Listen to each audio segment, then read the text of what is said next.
Hello, everyone. Welcome back to Gotaproblemmate podcast. Very special episode today. Why? Because I'm wearing a new shirt? Not because of you. Oh, I've got a new we've shirt got a on. proper guest. We've had all terrible guests. We've up had to really now. bad guests. Really bad. Especially Harry Hill. That was a terrible booking. That was disappointing. We love Harry Hill, of course. Basically, all the ones that I book are good. All the ones That's you book not are true. shit. Yeah, this is your first good guest. Oh, is it? Yeah. What, in like 150 episodes or whatever we are?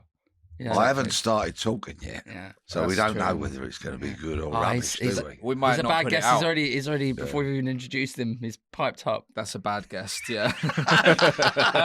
I mean, I'm so excited about this. A huge fan of this guy from when I used to watch Hunted, and I'm going to be honest with you, because I don't watch it because you're not on it anymore. It's lost its luster to me, but also much more importantly than that, one of the UK's best detectives. He's written 3 books. He's going on a huge 4. Sorry, 3 on your website. 4. 4. 4. See, I'm not going to be able to get anything past him either, am I? Details matter. They do, but you're on the wrong podcast for details, unfortunately. And a huge tour of. Do you know how many dates it is? I think 105 at the moment. 105. But another one got added yesterday. 106. That's maths. Welcome to the podcast, Mr. Peter Bleksley. Welcome. Thank you very much for having me. Also, it's very rare that Kay's claps on the camera, so that shows you what rarefied air that we're in here today. Well, That's a big tour. That's a big tour. It's a huge undertaking. Yeah, I've done the most I've ever done on a tour is like maybe a bit over 20 dates, and that's a lot. Like all the travel and stuff. Yeah. Well, it is if you don't have a car.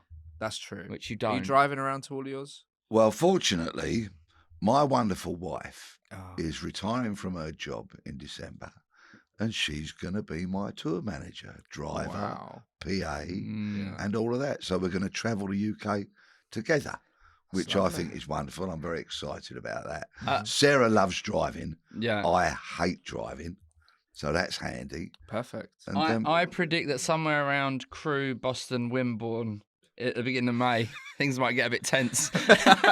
Well, we've been together over 30 years, so I'm hoping this won't be too much of a test, but I think there will be an element of, challenges perhaps. Yeah. What sort of show is it then? Okay, so I've got a unique kind of set of experiences when it comes to murder. So I solved murders. Okay, so did thousands of detectives. I went undercover and pretended to be a murderer. And people came to me when they wanted somebody assassinated. So that narrows the gene pool rather a lot.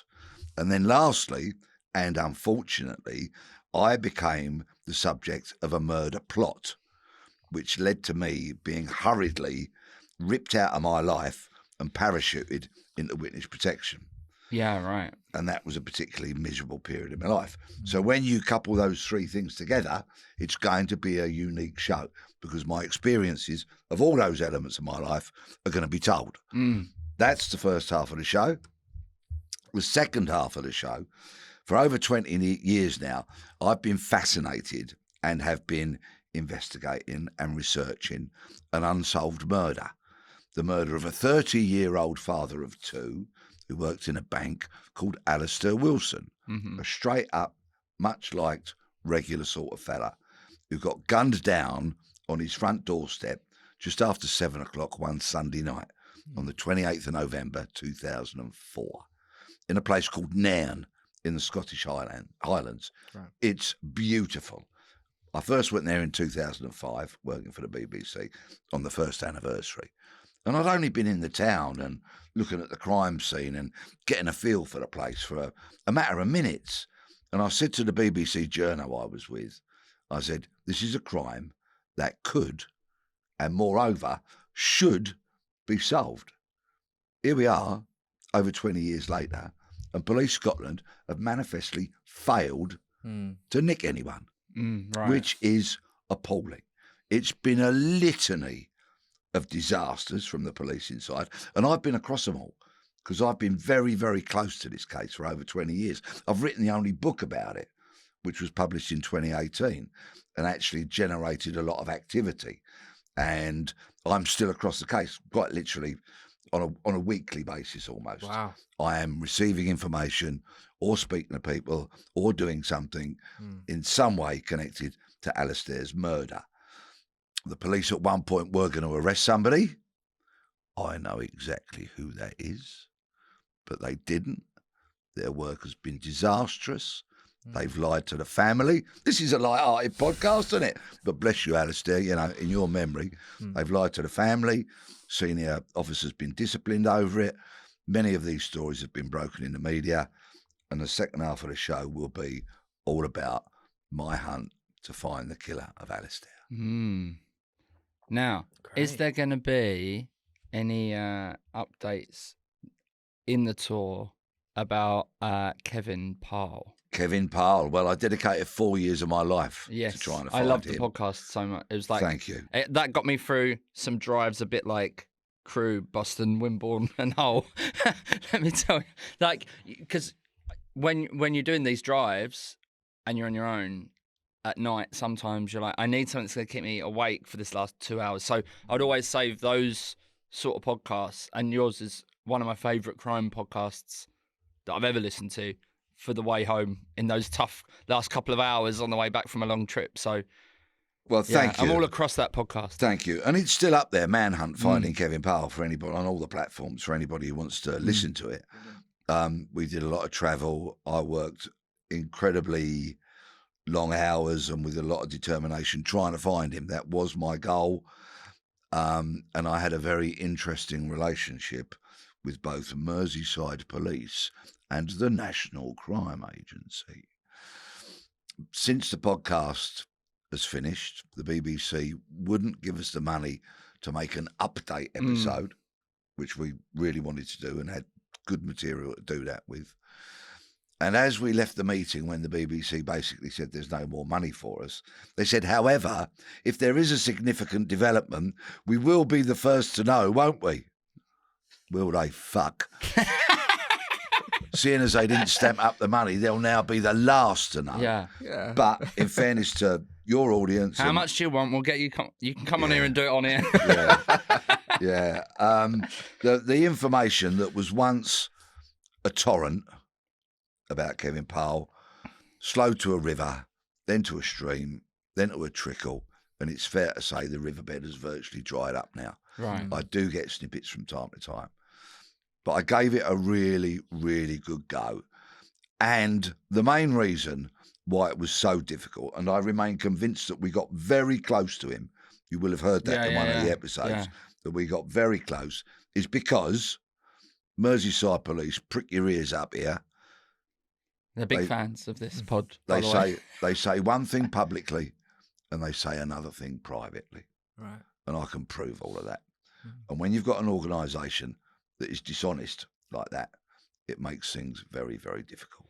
So God bless the memories of Liam and Lucy, the two people that were murdered that Parley's wanted for. May they rest in peace. I really, really did give it my very best. I didn't earn a carrot out of it. Every penny we got paid for that podcast went on travel, hotels, putting the podcast together, all of that. Not a carrot. In fact, it cost me money because I spent a fortune on flyers. Flyers posters, aren't cheap. You know, Well, all we that know kind about of that, stuff. You know, and all of that. And if that golden nugget comes my way, I'll be right back on it, guaranteed. Yeah, right. Guaranteed. But yeah, that's kind of maybe where we're up to. maybe you need to set up like a GoFundMe for this to get the money to get the investigation back up and running. Now, funny you should say it, I did consider doing that, okay, but for a reward fund. Not to fund me, because I would feel very uncomfortable with people donating to a GoFundMe and me then at the end of a long day buying myself a drink out of it. You know what I mean? Yeah. You just couldn't do that. I'd also feel very uncomfortable if I was staying in a hotel and members of the public would pay for that, even though it was utterly justified. And believe you me, none of the trips we went on looking for Parle were a jolly up. Right? They were graft. So I'd feel very uncomfortable with that. Yeah. But I did consider doing a GoFundMe to set up a reward pot. Okay, because there's 20 grand on offer, or there was, from Merseyside Police for information leading to his capture. And I was thinking, imagine if we did a GoFundMe and it dwarfed that 20 grand. Because 20 grand to the criminals that Kevin Parle hangs about with is small change. Yeah, right. They'll do that on a night out. It's small a good night out. change, but they will. Yeah. You know, they seriously will. On pink cocaine. Well, Have you heard of pink cocaine? no, I It's a haven't. new drug apparently in America. Is it really? Yeah, and South America Bilal's maybe. sort of obsessed with it on this. It's like a running joke. I think Pink it's cocaine on it. MDMA and cocaine, and I don't know why it's pink. Yeah. We'll get to drugs later. Sorry to interrupt. Yeah. Talking, not consuming, Yeah. Yeah. for purposes of clarity. Yeah, the water hasn't been spiked for today's episode. However, Peter, before we even go any further, we are duty bound to run our own checks and balances on the podcast. Yeah. We have a feature on the podcast called Vet the Guest, and there are a few other people from Blexley who have failed this, and we haven't been able to put the episode out. Andy Townsend, Delia Smith, both those episodes, they didn't get past this point, so we couldn't put the episode out. So Bilal's got a few famous people. yeah, and Peter, and then Jimmy. He's from Crayford, No. and then me. So we Who's have from 6. Crayford? My friend who I went to school with, Jimmy Famarewa, who's also an author. Okay. He does like judging on MasterChef and stuff, but he's a food writer. But yeah, he went. These are all the Bexley School alumni that I'm friends with. Right, well. that's it. That is it, though. So we have 6 questions. Please answer honestly, because Joey actually did a course online and he's very I good. can tell. Question 1. Have you been cooking anything lately? No. Yes. Sorry. Scrambled eggs yesterday. Right. Well, 3 you did scrambled lie. eggs on 2 You toast. did lie initially. You Yeah. said no. Yeah, because I don't generally speaking cook. Okay. But yesterday at home in the morning, came home. Yeah, scrambled eggs on toast. If you That's were- about the extent of my culinary Alright, ability. Fair enough. So even if you had to like push the boat out for Mrs. Blexley, have you got a signature dish? No, No, nothing. no, No. Oh, Okay. All right. Okay. no. Question 2. What do you do on a long journey to relieve boredom? Sleep. Always. Generally speaking, I can sleep standing up. Oh. So if I'm on a long journey, if it's a train journey, Mm. if I'm with my mates and we're going to watch the wonderful, mighty Queen's QPR. Park Rangers, then of course we drink. Right. Okay, please drink responsibly, unlike we do on an away day. If I'm in the car, my wonderful wife is driving, I might have a kip. I also might listen to music. Mm-hmm. I also use that time to do me emails, catch up with people. You know, I'm fortunate that members of the public will message me, and sometimes it might be a day, it might be 3 or 4 days before I get to respond. You must So- have loads of admin. So I might get across those sort of things, you know. Yeah, Mm. yeah. Okay. Or kip. You'll be getting emails from Bilal all the time about this 20 grand. He won't leave it alone. Question 3. Do you have a skincare routine? Moisturiser, Yeah. E45, other moisturisers are available Yeah. every morning after I've showered and shaved, yeah. Brilliant. Good. You wouldn't think, well, I should get a refund, shouldn't I, really? Look at the wrinkles. I think considering how stressful your life's been, I think you're in pretty good nick. Well, you're very kind. I wasn't fishing for a compliment, but anyway. You were going to get one, don't worry. Oh, thank you. Question 4. Are you worried about AI? No, Really? Not No. at all? not in the slightest. Pull the plug out, I take the battery out. It's bollocks. AI doesn't have a soul. Okay. And No, something- I agree. And yeah, something but- without a soul will never be able to outmaneuver mankind. All this bullshit about armies of robots and all that, it's utter cobblers. Complete nonsense. I was talking to somebody from the creative industries the other day, and this was a concern when they're having a writer's room. Some clowns, bosses who don't know better, will use an AI application to record and summarise what's said during the writer's room rather than having a note taker as a cost-cutting thing, which I think, again, is nonsense. Yeah, me too. But I'm told that there has been an AI written drama. Apparently there are a number of AI shorts that have been shot that are out there, but they don't have a soul, so I'm not going to waste a minute of my life by watching any of it. No, I wouldn't. just asked, whilst you were answering that question, I just asked AI where Kevin Parle is, and it doesn't know. So No, there I you think go, you're fine. see? There you go. If it did, though, I mean, you'd Yeah, have to take all that if it back. did, we would have to. I'd just be like, it'd be like I was on Hunted. I'd just show you the screen. You could throw a cup at me or something. Question 5. What's the best chocolate bar then? Ooh. I'm really excited about this. It's a good question. It's a great Now- question. Now, plain old dairy milk Yeah. is something I love. Yeah. I really, really love dairy milk. But my family tend to buy me Toblerone Oh. on Father's Day and birthdays and Mm-hmm. that kind of stuff, which again, I'm very partial to. Okay. I suppose what would be my death row chocolate? I think I'd probably have to go for the dairy milk because I wouldn't want to spend my last few minutes worried if my teeth were going to break on a Toblerone. Yeah. Yeah, they're pretty Although I brutal. wouldn't be using my teeth much more, would I? No. Because I'd be Maybe if you fried got the or Toblerone, run. you could use it as a weapon to escape the electric chair. That's true. Dairy milk would be useless for that. Yeah. Yeah. You probably That's a good file the answer. bars down with that. So Yeah. hard. Do you like any of the weird dairy milk? Like the weird. There's one called Oh, Creations, no. which has like bits of jelly in it and This- popping that was candy. made by AI, by the way. It feels like Recipe. it. I'll have a bit of fruit and nut. Okay. Do you that's remember as the far advert? as- You won't. You're far too young. Everyone's a fruit But and nut I know it 'cause my case. dad would sing it. Crazy for those Cadbury's nuts and raisins. Can't remember the good, next man. line, but it was a good. We ad, should get yeah. you into radio ads. I Fruit think and you'd be good for the dairy milk radio adverts. My old man's a walnut whip guy. Do you know what that is, Bilal? Oh yeah, love walnut a whips are walnut nice. whip. Yeah. Yeah. Yeah.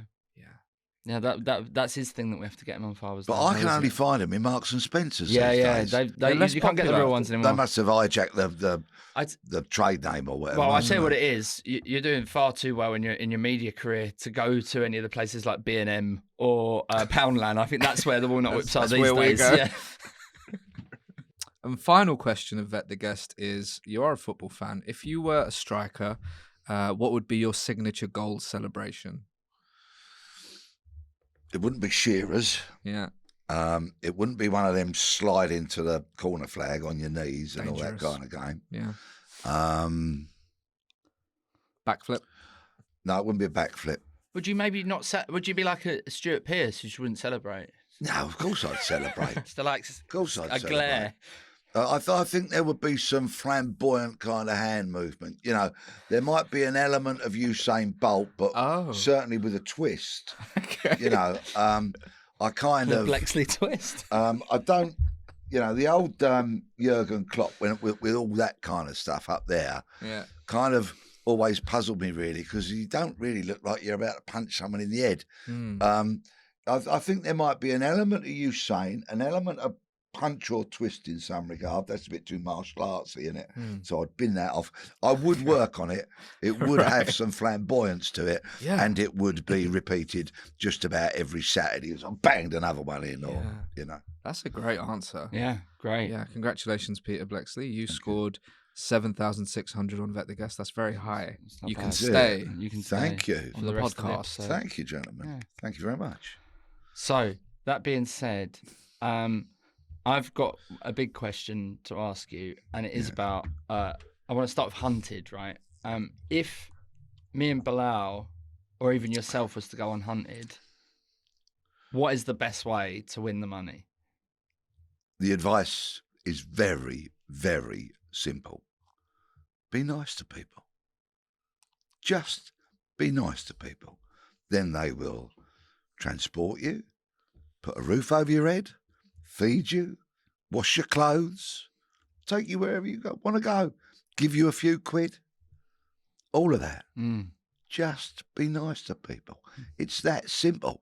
Because when I was on the show, and of course I left some years ago, when people acted like dicks, those people that had been offended or upset would get on the phone. Go, hello, Chief. They've just got on the number 96 bus to Dartford. And I'd go, thank you very much. That is where I'd Boom. be as well. On that 96. Do you think, knowing what you know about the program, do you think you would be able to make it all the way through to the end? They'd never find me. Have you watched it lately? No, I've stopped watching it. But Yeah, and many others have as well. I saw it some time ago with all the like the newbies on it. You know, there was still a couple of my originals on it, and I got to tell you, I couldn't catch a cold, let alone me. Because I feel like the reason why it worked with you on it was because you were that kind of relatable, kind of hard-nosed cop that everybody like. We want to see you like saying, "I'm going to get these guys." Like you'd rip into people. And that's kind of been lost, and that's why it's not as fun as it was. And I think some people try and act like they're cheesed off when they're not really. Yeah. I really, really wanted to catch them. We all did. Yeah. We really wanted to catch them.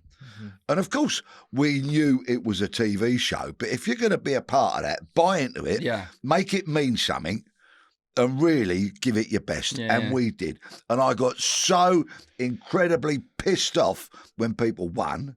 Yeah. And I was ecstatically happy when we captured them. Yeah. And you let them know, which is good. Like, and that's what's missing from it. Exactly. That bit of needle, you know what I mean? Yeah, it was. I had a great time. I did 4 of the main series, with the public on the run, and 2 of the celebrity versions. Had a great time, but me, the production company, and the channel reached the end of the road, and we had a partner of ways, and that was fine.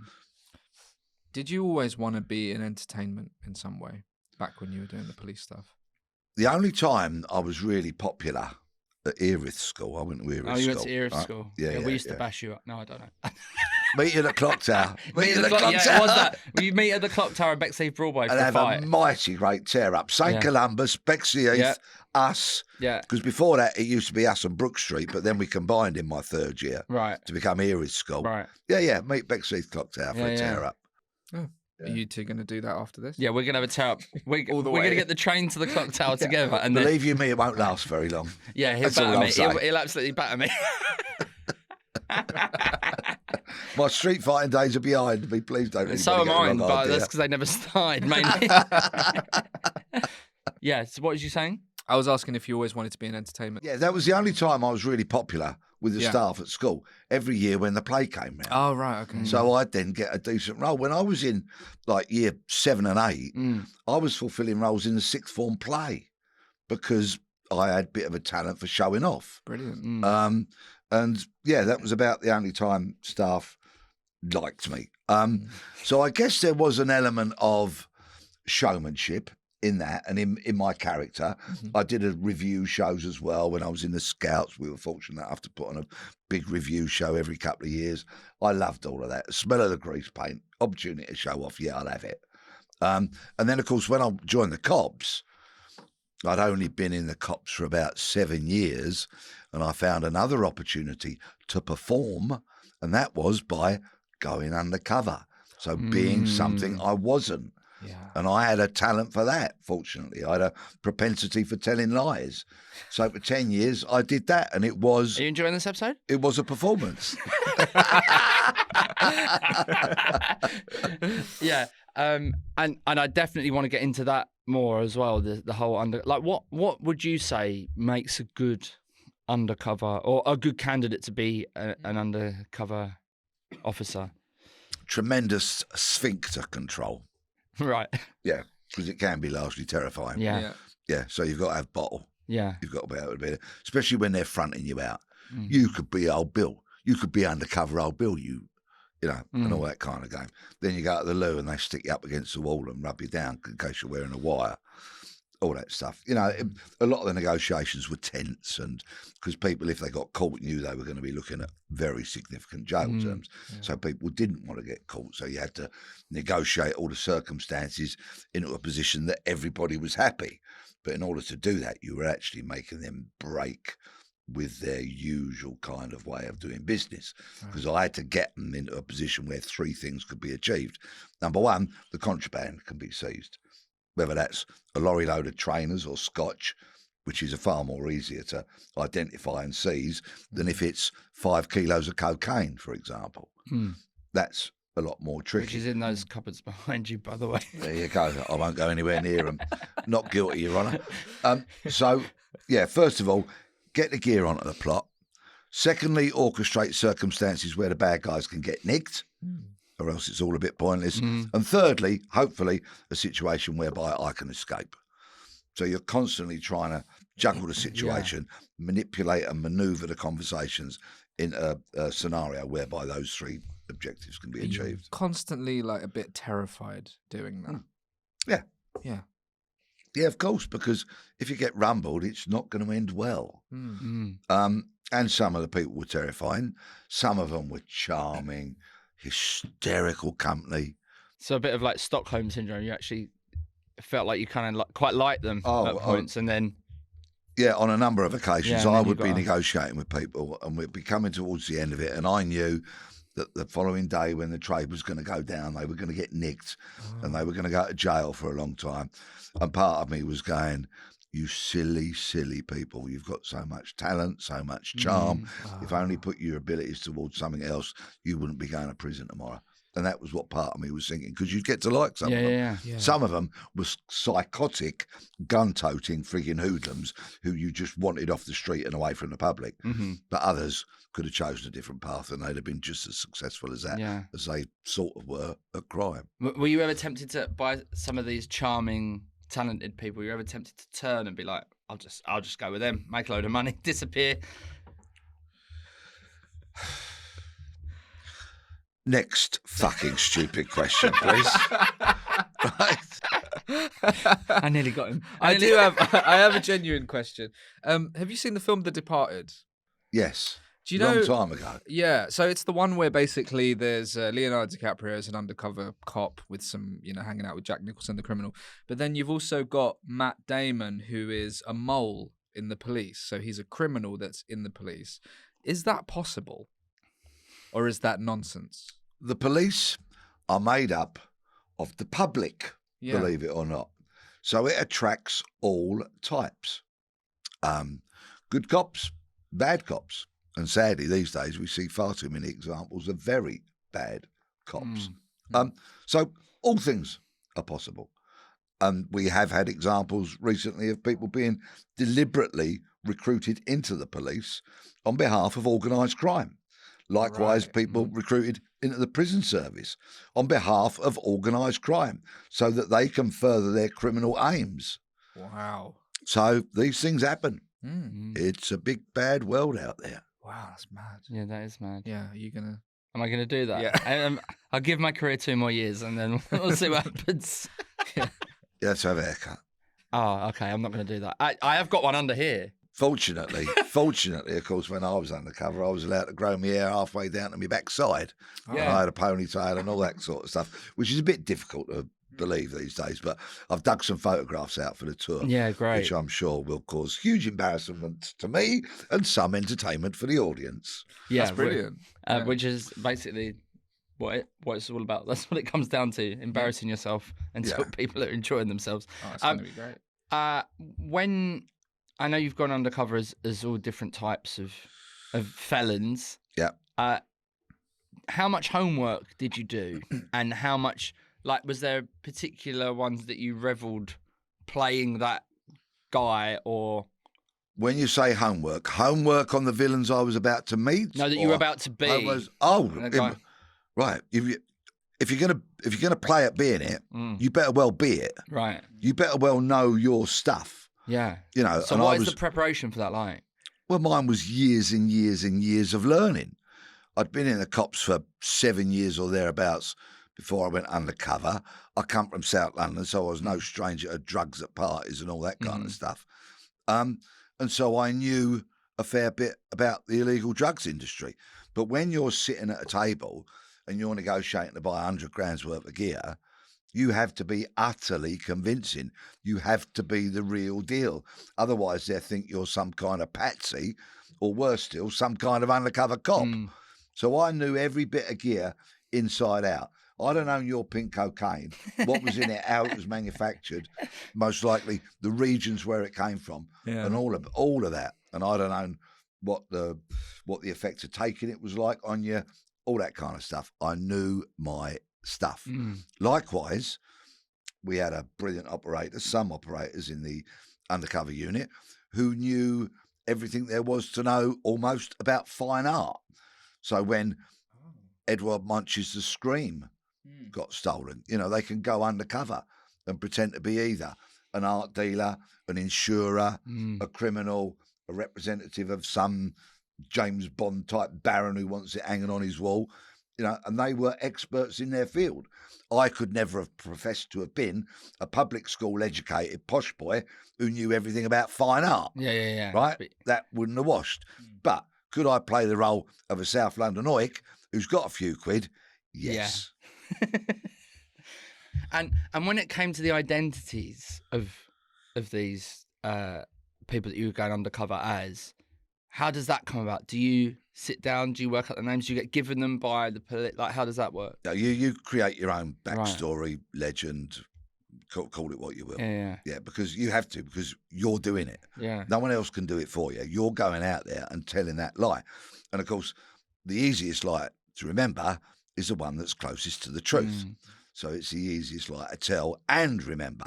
So of course I stuck very close to what I knew and who I am, because then it wasn't too much of a stretch and you couldn't fall foul. And people would say to me, so when you're not negotiating with the criminals, when you're just having a drink and a jolly and you're talking about something else, for example, which you would do if you were spending a lot of time with these people, it's not continual business. Sometimes it'd be, that's great, we'll see you tomorrow, let's have a drink, shall we? And you go, yeah, all right. People would say, what did you talk to? What did you talk about?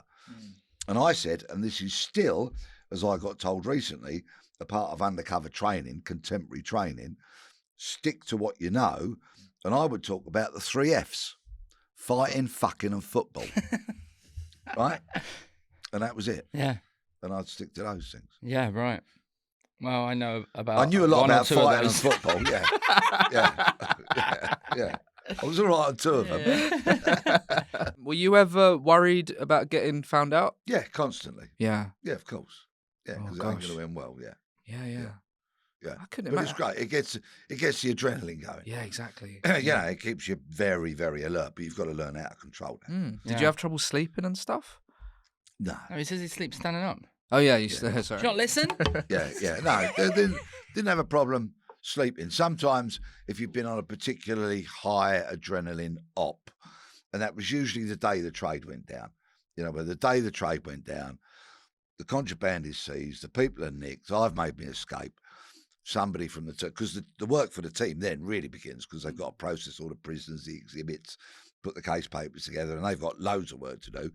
I've gone back to a police building, a nick, for example, or a headquarters, written up my notes, made sure that all my end of it is done, and then I'm like, so they would designate somebody to then take me on the piss. Yeah, right. I was going to say, you get to go on holiday. I wish, but then we'd just go and have a few drinks and celebrate, and most of the team would join up later, and then the celebrations sometimes were a bit raucous and went as on they should be. I mean, it's like it's a high pressure situation, and also coupled with some success of achieving your objective. So I imagine it would turn into a great big piss up. And we did have a drinking culture. Again, not everybody drank heavily, but there was a pub culture, should I say. And we would go to the pub for a sort of joyous debrief after a successful day's work. And I think policing I think it's unfortunate that they've kind of made that a thing that shouldn't be done, because there was a lot of looking after each other done in the pub. You know what I mean? You all right? Yeah. Yeah, you okay, mate? Everything all right? How's everything at home? Blah, blah, blah. There was a lot of that went on, which wouldn't naturally happen in the sterile atmosphere of a police station or a headquarters. And I think policing really has suffered as a result. I think modern that. life has, stand-up used to be a lot more about the sort of what happened after the gig as much as, but now everyone's very professional. You know what I mean? So nobody drinks and drives anymore. I'm joking. No, of course. No, I'm joking. No, but everybody after the gigs tends to just go. There's that social side seems to have been replaced by in our industry professionalism. In yours, I'm not sure what it's down to. Careerism, I'm not sure. Call it profession, call it what you will. But I would imagine that if you've come off stage, a number of you, and you then went to the pub and perhaps you were in accommodation nearby or staying with a friend nearby, so there was none of that nonsense drink driving. Anybody who does that is a complete and utter fucking oaf. If surely that element of debrief together, bouncing ideas around together, having a drink, winding down, relaxing, is a very good thing. Yeah, but it happens much less than it used to when I started. Anyway, I want to move on to the next section of the podcast. Have you brought in a problem for us to solve for you? What is your problem? People putting their feet on seats of trains. Right. I'd like you to solve that, gentlemen. Right. Okay. Well, I can solve that almost immediately. Okay. I think, well, two things. One would not be a popular choice is that the seats when no one's sat in them fold up, therefore you can't. But then they're very uncomfortable, those seats. You know, when you get them on the tube. But I would also say the only people you see at a train station now are on the train trying to give you a ticket for not having the right ticket or not traveling at the right time of day. They're obviously very happy to take people's money left, right, and centre. Give them the power to find people putting their feet on the seats. And while we're at it, music without headphones. No, that's the worst. That's worse than feet on the seats. For me, it is. I'd say. Yeah. But you don't get dog shit on your nice suit or your wife's nice skirt through somebody speaking on the phone. I agree, it's a problem, and it's music and these conversations that people have at full tilt, Like they're volume. on The Apprentice. Yeah, On the speakerphone. I'm not frigging interested. Yeah. I want to get home or to wherever I'm going. Can you kindly shut the fuck up? That's what I feel like saying. I mean, I don't, because like in these day and age, you'll probably get stabbed or something. I find it really upsetting, that kind of tinny noise from a phone as well. Oh, man. And people, even like people watching TikTok videos, people playing idiotic games on their phone with But the just sound get on. the earphones. Just get headphones. Yeah. Yeah. But sorry, feet on the seats. Yeah, That's feet what on we're the seats. talking Come about. on, how are you going to solve it, Find Jack? them. I think Find I them. can't quite. Jail. You want to put them in jail? Put them in jail. There should be. That's what it should be. Actually, it should be a punishment that fits the crime. Yeah. So if you're caught putting your feet on the seats, you should be put in a little jail, or you have to stand for 24 hours without sitting down. Mate, that's very extreme. And then you can let them. But they'd learn their lesson. 24 hours? Yeah. Yeah, because then they'd learn. Any food or water? Oh, No. Yeah, but you just can't sit down. I'm leaning towards it, Yeah, although I think I've got yet another solution, but I want to rinse you guys for... Well, I've had I two think so far. You've got fining nothing. is good. Yeah. And you should copy me. Smack them on with a newspaper. You can smack them on the leg. That's all right. Is that a crime? Who buys a newspaper? Yeah. They're No one around, buys aren't a they? newspaper. They're The not even giving Metro's them out free around. anymore. Oh, what? The Metro's got about 4 pages in it. Yeah. hasn't it? If you hit Okay, yeah, someone you're with right. You're right. A little kick on the leg. Is that That's allowed? an assault, isn't it? That's an assault, I mean, right? I think if you make them stand, I'll make them stand for the rest of the journey is a pretty. But who's going to impose these punishments? Well, Would you openly tell someone off and be like, "Do you mind?" Or do you not? I have a bit of a mixed reputation for photographing people that do it on trains, right? Okay. And then calling them very uncomplimentary names as I post it on social media. Because it irritates me. I think it's symptomatic of a wider demise of manners and consideration and thoughtfulness for other people and all of that, which truly irritates me. That's the trouble when you get old people on podcasts, fellas. No, this is it's what good. you get. We agree. Thank you. So I'm loath to challenge because in this day and age, these things can escalate. And I challenged a bloke on the train some months ago. He was vaping. I'm a smoker, but mate, don't vape on a train because you're not allowed to, first and foremost. And if it sets off some kind of alarm, I'm going to be late for whatever appointment it is, whether it's your podcast or a media appearance or a meeting of some description. So please don't vape on the train.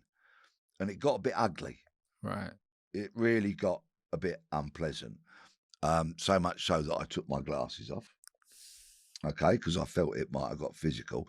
And I took them off not by way of flagging up to him that I expected to get a clump, but by way of looking after my eyes, of course, and glasses. They're not cheap these days. I put those away and then I deliberately tried to de-escalate by removing myself from the fella. I'd said my bit. There was nothing more to be gained by continuing it. So I took my glasses off, moved a fair few seats back, sat down. He made an approach towards me. He carried on gobbing off. I ignored him and it didn't go any further than that. So basically, yes, I'm a bit loath this day and age. If I was half my age and half my weight, right, and I was still the Metropolitan Police's light heavyweight boxing representative, which I used to be, right, I'd probably go, please get your feet off the seat, because I would have been far more capable then of defending myself than I am now. The problem is, it's like, because some people, if you say to them, "Oh, do you mind?" they're absolutely mortified. Because I think some people don't realise what they're doing, you know. Well, but then some guys try and fight you. About it. No, like some people, because I've heard of people say, I've asked, people have told me that when they've asked people to stop listening to music loud on their phone, the people do like sort of like they're really shocked and they're really apologetic and stuff. But then a guy might try and fight you, so you don't know what you're gonna get. Can I offer up my solution? Yes, to please. the problem? I've got one other if you want to hear it. Yes, please. Yeah. I think you should get, and I know we've already covered that printing flyers isn't cheap these days, but you should get some little business cards that just say something like, you need to mind your manners. And that should be all it says on the card. You hand it to them, you walk off. You run off. Like a little You should mind your manners, you cunt. Right. On the back. On the back.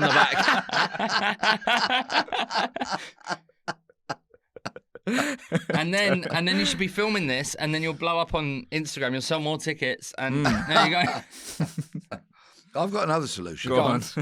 You know, in Saudi Arabia, if you get caught thieving, they chop your hand off. Yeah. I think we should just amputate their feet. Okay. Yeah, right. We'd only have to do it once. Yeah. Right? So Just do one. Well, it depends how many feet they got on the seat, doesn't it? If they got one foot, the amount of feet on the seat. Then amputate the 1 foot. If they got both feet, amputate both feet. Stick that on the front page of every newspaper, news outlet, media, all the way across the net. I bet that would stop the problem instantly. Imagine LBC the next morning. James O'Brien. I also wonder what is more cost effective, making people stand in a mini jail for 24 hours, or the cost of the procedure of amputating 2 feet off of a person. But when you cost it, when you do a cost effectiveness thing here, the wear and tear on seats will be reduced dramatically, because people won't be putting their feet on them. Possibly the cleaning bills might come down, because they'll need to be cleaned less often because of people's unsavoury. As will your suit with the dog shit. Exactly. Chewing gum, just general detritus, dirt off the street, all of the above. So I think, the cost of a surgeon to amputate 2 feet in one foul move. All right, should we give them a bit of rehabilitation? Should we give them one of them exercises, like the parallel bars that the gymnasts go on? Yeah, nah. No. Nah, give them a wheelchair and tell them to get on with it. So they don't have that problem in Japan. It's all lovely and clean. How do you know? Isn't it? You haven't been. No, but I've seen it You've on not Instagram, been. mate. You've No, seen it on have you not Instagram. seen how there's no mess anywhere? Right. They do have vending machines where you can buy used underwear, but I'm very happy. But it's clean. I'm very happy that Peter is now in entertainment and not in. and if you do go and see Peter's show, which we obviously very much think you should, please do not put your feet on any of the seats in the theatre. He's bringing a hacksaw. Peter will be late on stage tonight. He's currently sawing someone's foot off. I've got a problem this week that I would like to just run past you. So in December, my girlfriend moved in with me, and I've got 3 quite big house plants, and she thinks it's too many for the living room. There isn't really space for them in any of the other parts of the flat, and she really wants to get rid of one. Right? I feel quite attached to them. But she's adamant at least one of them's got to go. And I do think she's kind of right, because, now her stuff's in there. It's a bit cramped. And so how do I decide which one has to go? Or how do I stand my ground and keep all 3 of them? What advice would you have for me as a negotiator? Do you smoke the leaves of any of these plants? No, I don't. Good. Right. Right. Despite what the heat map from the helicopter above my flat says. That's just the oven. That's the air fryer. You can't tell. It's like the TV license. You can't tell which flat it's coming from in the block. It's very simple. Get rid of the one you like the least. Yeah. It's so simple. Or the one that's taking up too much room. Or the one that your mum particularly likes and she'd offered to have. No, she doesn't want them. Do you No. prefer the plants to your girlfriend? Is that what this is? Is it her or the plants? What are you saying? Do they remind me of my time as a bachelor? Yeah. A little bit. But Yeah, I bet you bought them when you were single, didn't you? no, they've been there for years. They've Can't you just stick been one in the going and going balcony? and You got a balcony. going. Houseplant. You don't know nothing, mate. A houseplant would die immediately. Oh, right, That's what's called a okay. houseplant. Yeah. Maybe I'll bring it in here. Look at these ones. Maybe one of your listeners might like to make a bid Oh, let's for give it away as a prize. Stick a picture of it up on your website. This is and actually offer pretty it good. up as a prize. What are I the love that you plants? think I've got a website, but thank you. Complete with the pots. I take it it's in a nice pot. It's isn't in it? the right pot, yeah. That's a prize worth having, isn't it? If you want a house Okay. plant. Okay. Okay. We're gonna give it Ooh. away. I'm gonna work out which one. Hmm. And next worst time we one. record, I'll bring pictures and we'll give it away on the podcast. If you really want to be a generous soul and you really want to reward one of your listeners, you should take pictures of all three And let them pick. and they can choose which one when they win Oh. the competition or Then I don't have whatever to it go is. through Sophie's choice of Save plants. yourself that grief Yeah.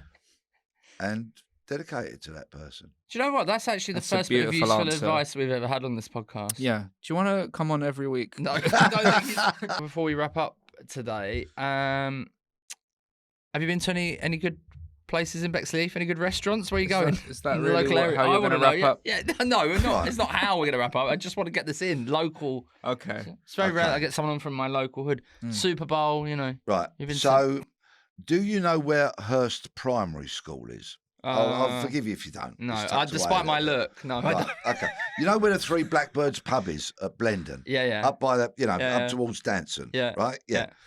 Well, if you come away from the Three Blackbirds going towards Bexley Village Yeah. and wind yourself through some of the kind of like side roads, Mm. there's a little micro pub Yeah. called the Silver Fox. Okay. I would heartily recommend All it. right. The beer prices are very reasonable.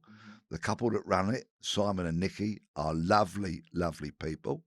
It's got a great atmosphere. It's for local people, used by local people. Bexley counts as local, you know what I mean? All right. It's a really lovely place. All right. And if ever we happen to be in there together, it will be my great pleasure to buy you a pint or three. Well, likewise. No, we'll make that happen That's lovely. at some point. On a day that I'm supposed to be visiting my parents or my nephews, I'll do a detour. Lovely. I won't get there. Watched you debating Peter Hitchens on, was it GMTV? Oh, yeah. That was great. Yeah, thank you. Wipe the floor with him. Well, I like Mr. Hitchens, and some of what he says makes sense. But on the whole drugs debate, he's completely and utterly wrong and misguided. He says, didn't he do one interview where he said addiction doesn't exist, right? Yeah. Anyway. I've seen someone who's addicted say that. Maybe he's addicted. That's a good point. Sometimes people can be a bit too smart for their own good. So I'm just having a little check. I want to check and just see. I know I had a couple of questions, which I think I've already asked myself, but I'm just checking. Oh, questions from your mates. Yeah, because people were very excited that you were coming on. Very nice. Yeah, so my friend Joey wants to know, out of all of your undercover personas, drug baron, contract killer, trader in arms, did you have a favourite persona that you became attached to out of those three? It was the same persona, Yeah. but with Different variations jobs. Yeah, about yeah. what I was there for. Mm. For example, if somebody wanted me to carry out a contract killing, Yeah. then the expertise that I would say I had and the experience and the tactics I were going to use would be extremely different from if I was buying a lorry load of trainers or 5 kilos of cocaine. So persona the same, knowledge and tactics would vary. Right. And I've got one final question for you. Yeah. If me and Bilal were to go on the run on Hunted or in real life, who do you reckon is most likely to outlast the other? Outlast the other. Yeah, Well, not evade First of capture. all, We're getting yes, captured. I did that. I changed my question let me halfway just through make saying it perfectly clear. If I were the chief and you were both on the run, Yeah. you would both be captured. Let me tell you what, I would be putting on a gig somewhere and Yeah, yeah. and flying for it, and then Yeah. I'd be on a TV. I wouldn't be there. Yeah. That old classic. Yeah. You would both be captured. Who would last the longest? We'd both be in McDonald's. wouldn't we? Using the free Wi-Fi. Well, would you go on the run as a pair? I mean, Oh. I would do it. Yeah. with you, but I don't think you've got it in you. You don't like getting up in the morning. I feel like, Bilal, we got to move, and you'd be like, "I just." But we 10 could go more late minutes. at night. Well, yeah, but I mean, Yeah. I feel like he'd weigh me down, honestly. To answer your question, I think Bilal would outlast you on the run. Yes, man. I knew that was going to get said. Yes. Thank you. Well, for what? You're No, I want to know why. You can't just end it there. Well, No, let's no, that's it. rewind to the first bit of advice I was given to anybody going on the run. Be nice. Be nice to people. Oh, yeah. Yeah, and I am the prick of the podcast. So yeah. So we should definitely remind people. First of all, if you're going out on holidays, most people tend to do it this time of year. Why not get on Peter's website or indeed Amazon and buy one of his 4 books. You can also get tickets now for the tour that is starting now, yeah. in January 2026. Yeah. Starting Massive with a tour. hometown fixture home to Bromley on the 8th of January. Going to all the places. Exeter. Well, it's going Stockport, everywhere. There's Hull. no excuse. It's going all ends of the country. Scotland, Wales, Cork, Galway, the North Arbroath, East. Grimsby, Dunstable, and that's just a few of the funnier names that I picked out of the list. But going all the way from January until November 26th. So Wow. go and see him. I know that my friends who were the ones who put me on to Hunted in the first place, we're all going to be coming to see you at one of them for sure. Fabulous, thank you. So yeah, I mean, you've seen how entertaining Peter has been in his career in the media, but also on this today. So this has been really go fun. and get some tickets. And also, if you're new to us for the first time, then please like, rate, and subscribe. Subscribe on YouTube, for free, please, on YouTube. you It just really have to helps. click that button on YouTube. Also, give us a little rating on iTunes or Spotify. And if you've got a problem for us, please send it in. Gotaproblemmate@gmail.com. And also follow Peter on Instagram. He's big on Instagram now as well. Yeah, but I tend to do most of my social media on X. Yeah, right. I've got the biggest following now, and I find it a bit more accessible and easier and quicker. Yeah, and if you want tickets, please go to peterblexley.com. Just scroll, find your date, scroll to the buy tickets button, click away, and it'll be wonderful to see you next year. And if you're Lovely. looking for us, we'll be in the Silver Fox. There you go. Yeah. It's my round. Nice one. Yeah. We'll see you next week, everybody. Thanks so much. Bye. Cheers.